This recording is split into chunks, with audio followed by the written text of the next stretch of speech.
Hey guys, welcome back to Dr. Narration, the best channel for cheating stories. Like and subscribe to the channel for more cheating stories like these. My ex lied to me about being divorced, so I ruined his reputation, marriage, and job in one blow. Okay, this is going to be a lengthy tale, so please bear with me. When I was 24, I met a lovely, highly brilliant, and much older guy. For the sake of the tale, we'll refer to him as Jake. Dana is his sister, and I'm Gina. Now, back to the narrative. Jake was 42, recently divorced, or so he informed me, and had a child he only saw on weekends. We met online on a poetry website where we both used to write. He was distant and gruff in his remarks, and he wasn't very popular on the internet, since he usually came off as an arrogant jerk, but I admired his poetry despite of his attitude, and that's how it started. I remarked on one, and he immediately responded with a private message admiring my writing and asking if we might work together on a duet. I'd previously done it 1,000 times with a few acquaintances and respected members of the site, so I said yes. So to cut a long tale short, we met on Hotmail Messenger. This was almost 11 years ago, kids, so no WhatsApp, but we did speak on Facebook as well. This will be important later. To cut a long tale short, we hit it off right away. Underneath all his arrogance, he was witty, attractive, and really nice, and his dark sense of comedy appealed to me. We spent months putting in all-nighters, simply discussing and writing. Not to brag, but I was quite famous on the site since I won a few awards, so he got popular as a result. People began to read and remark on Jake's poetry, and he clearly had a big head about it, but I digress. Our connection became more serious once he said he was in love with me, and I was thrilled. As a result, I went along with it. We discussed my recent separation, and he told me that he would never lie to me since, of course, he uses that phrase, which of his former wife had cheated on him, and he was heartbroken until he met me. I was taken aback by how awful her ex was, but I told him that I was all in. That is exactly what I intended. One crucial aspect of our tumultuous affair was that he was in South America. He's from there, and I was still in Italy, in my hometown. So after almost 2 years of making excuses for how busy he was at work, I decided to pay him a surprise visit. When I purchased my ticket, it seemed like a dream. He picked me up, kissed and hugged me, and drove me to his beach home, which would have been my first red flag, but I was dumb, young, and in love. Saying that doing touristic things on a beach port would be a lot simpler and more pleasant for me than staying in his suburban residence without a vehicle. Considering I told him on such short notice that he didn't have the time or resources to take time off, which was a transparent lie because he was one of the company's partners, but I believed it and went on my own practically the whole week that I was there. He just spent one night with me, and the rest of the week he simply picked me up from wherever I happened to be, and we hung out for a few hours, and then he dropped me off at the home. Come on up, pull your head out of your and realize what a load of BS that is. I know what most of you are thinking, and trust me, now that I'm writing this, I realize what I was. But things get better. He brought me to supper the day before I had to return to Italy, with his 6-year-old son and sister. I was overjoyed to meet his family and kid, but I was taken aback when he introduced me as his friend from Italy stopping by town for tourists. Her sister was lovely, though a little uncomfortable, and his kid was gorgeous. We ate, spoke, and then left. He came to get me up early in the morning and dropped me off at the airport. Now that you've heard the whole narrative, I'll get to the good stuff.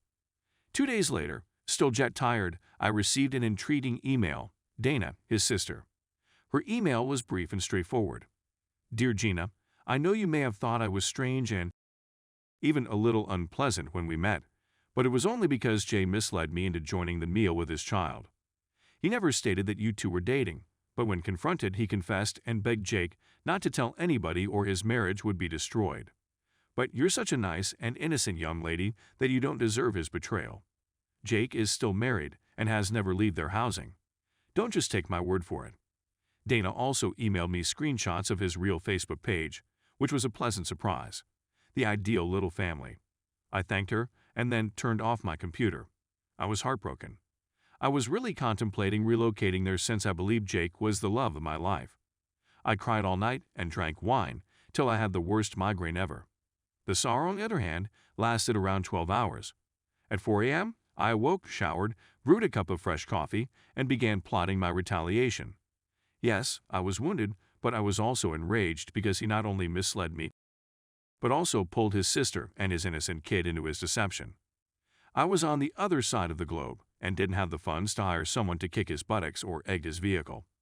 But, as my Sicilian father used to tell me, if someone strikes you, don't turn the other cheek, sever their hand. That's exactly what I did. Revenge, revenge, revenge, revenge, revenge, revenge. I went down to my desk, turned on the computer, and logged into his Hotmail account. I didn't have the password, but I knew him well enough to answer his 3 security questions in the forgot password part. 1, 2, 3 bum baby, I'm in, and holy sh*t. This conceited bit of human garbage was not just dating me. However, the other 2 females. I soon entered into his Facebook account as well since he had everything linked, the naivety. So I quickly changed all his passwords to I quote Tema and found that his personal email was also linked to his work account. I spent 2 hours going through his emails. This idiot never erased anything, so he had more than 5,000 emails. Until I came upon something quite intriguing. The females he was also seeing and their very steamy email conversations. Dick images are featured. So what exactly did I do? You guessed correctly. I sent a long and graphic email to Jake's wife, complete with photos and conversation logs, posting as him obviously, begging forgiveness, and announcing how much of a jerk I was sending this email to the girls as evidence of my commitment to change and transparency. But I only did because I was a secret queer who believed being a player would help me forget how much I actually liked males. That I was tired of faking and hoped she could move on and even become friends. However, not just to them, I just copied his full contact list, including the CEO and partners of the company he worked, his parents, and D of course. This email was flawless. All of the photographs and conversations he's ever exchanged with other ladies, including mine. As a precaution, I duplicated myself on the list and moved on to part 2 of my plan. I altered everything on his Facebook and said that I was so glad that people now understood who I was. His new wall picture was a pride flag, and his profile picture was a photoshopped image of 2 males kissing. I made 5 new profiles on websites with all of his information, including his phone number, and began chatting with a lot of people until this man gave me a message, or better yet, he sent Jake a message. Tony was his old uni buddy who had been secretly longing for him for years, and despite feeling awful about it afterwards, I arranged up a date with him. Part 3 of my strategy. A week after the tremendous internet outrage with his family and friends furiously calling him all kinds of things and being dismissed because his superiors didn't want the negative news. So Jake, in an attempt to make peace with his family and friends, throws a barbecue for his birthday.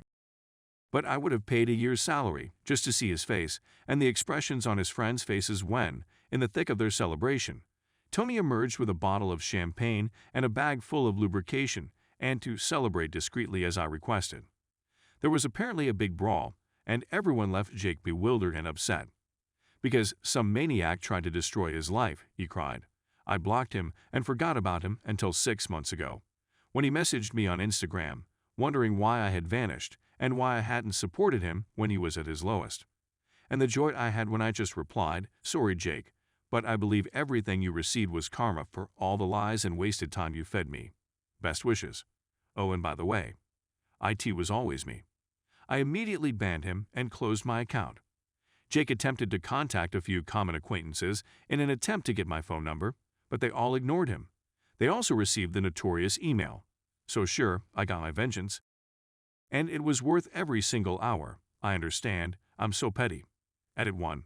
For those who believe that making him look was a mistake on my part, let me assure you that it was only due to his macho attitude and homophobic disposition. And since, unfortunately, there is nothing worse for most Latin guys than individuals, I am completely committed to the LGBTQ+ community and love and support them wholeheartedly. Edit 2. Wow, let me explain a few things so everyone in the back can put down their pitchforks. Tony was never revealed to me. He had been living outside the closet since he was 12 years old, and he was never beaten, mistreated, or in danger at that barbecue. Jake's family and friends blew out at him, resulting in the blood and brawl.